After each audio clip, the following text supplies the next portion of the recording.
So now, while we're sticking with the Chicago Bulls, my hometown Chicago Bulls, last year they were the 4th seed. They beat Brooklyn, who was the 5 seed, in 6 games. That was pretty surprising.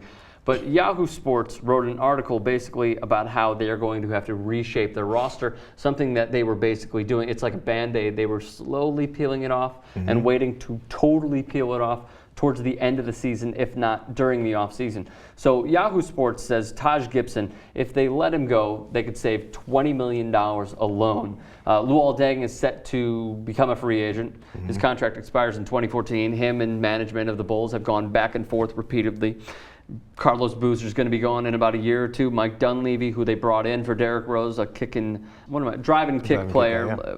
Dunleavy certainly complements that. Jimmy Butler, Kirk Heinrich, Joakim Noah. Is it basically the right idea to get rid of Luol Deng, trade him to a team like the Cavs, and trade Taj Gibson, trade Carlos Boozer, and just sort of press the reset button go to the NBA draft in 2014, which is supposed to be one of the most talented drafts in recent years?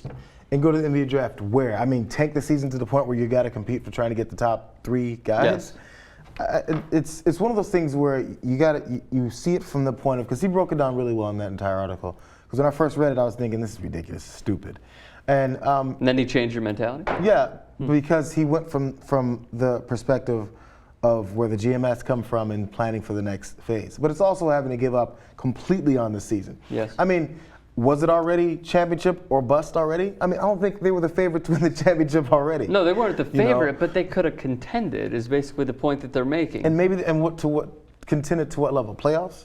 Like last year? They could have easily beaten, not this year, they could have easily beaten the Pacers, and who knows if they could have beat the Heat. You don't know if Dwayne Wade gets one injury or if he's not the same player. And that was going to be my point about why you don't just clean house right now. Okay. It is a long season still, you know?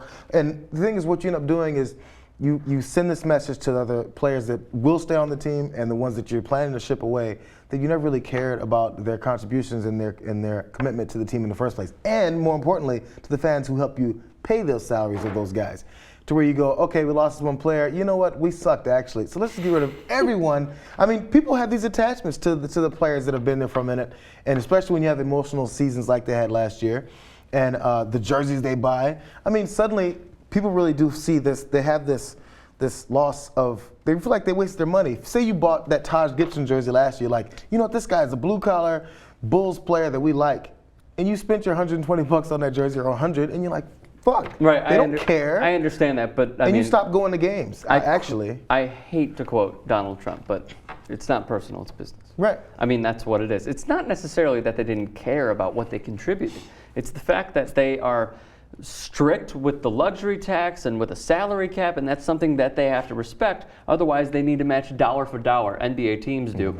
What they go over the salary cap. Right. So they need to get rid of Taj Gibson. They're going to have to get rid of Boozer, and Luol Deng is going to be an afterthought after this year. So why not get rid of them? Why not press the reset button? Because then after you press the reset button, get whatever prospects you get that you don't know how they're going to be, you get Derrick Rose back.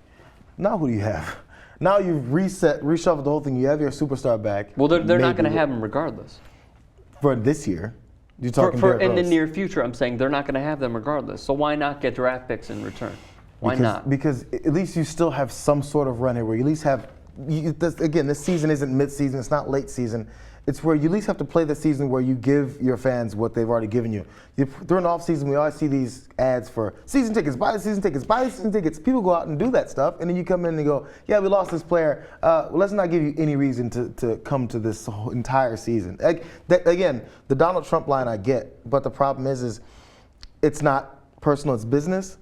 But you have to have somewhere in the personal because you're consumers, it's personal. Sure. You have to respect them. Sure. To an extent, I get doing things right, because then if you wait too long, people are going to go, what were you doing? Now we suck. What the hell? Yeah. But it just looks, again, maybe it's a PR move they have to finagle to get this to look better. But Michael it looks Wilbon really bad if they did. Also had another quote. Here it is.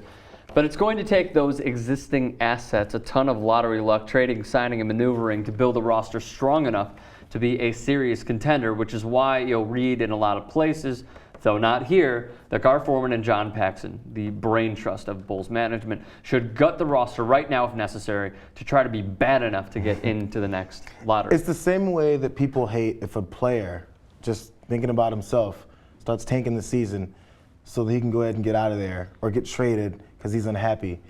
I mean, again, you guys know how I always end up siding with the players. JR just cares about the players because he doesn't give a fuck about the business side. And there's the guys with the money. He hates rich people. But really, the thing is it's white people who you hate, obviously. It's white people. Old, rich white people. Yeah. So if I hate them too, by the way. Yeah. Old, rich white men, terrible assholes. people. Yeah. So if you don't like it when a player tanks the season, shouldn't they dislike it if the owners tank this or the GMs tank the season too? No, because here's the point that I made to Ben also. Let's say, for example, 13 years. There's a 13-year stretch. And one of those years, or two of those years, you suck, but then the rest, you're competitive every single year. You're not necessarily middle of the pack, but you're the upper echelon. I would gladly take 2 years off as a fan and come back. I would accept those in order to be better 90% of the time. And then, now, if your core of your team becomes these draft picks and whoever cheaper people you have you come in and sign. Who you hope pan out. Yeah, and the thing is you have to hope it pans out. So that's a developmental process. You know how long that takes, and people like their homegrown players, or you got to go out and buy them, which you can't afford according to the way the breakdown went. Unless they get rid of Gibson and Deng and Boozer. I mean, you go buy the same type of guys, or do you buy better players? Better players than these guys for less? Well, plus they're still on, not necessarily Boozer, but they're still on, for Taj Gibson, a rookie contract. So he's gonna get paid. Luol Deng just, years ago signed a humongous contract extension with the Bulls. He's gonna get paid. I mean, they are basically due for a bigger payday that the Bulls can't afford. And then so now they have to bring in other guys who haven't established themselves as the Bulls players. I mean, again, say these great guys just come in. So what happened the first year with Miami? They made it to the finals, but they didn't gel enough. It takes some time, and these are the things you can't forget about when you're thinking strictly about business. You have to think about personal. You have to think about relations of your team and your teammates to the coach and whoever's there. All that stuff changes, and it may take you more than just 1 year. People go, oh, let's clear house, bring in the next group, and it's going to be awesome. But that's a fantasy.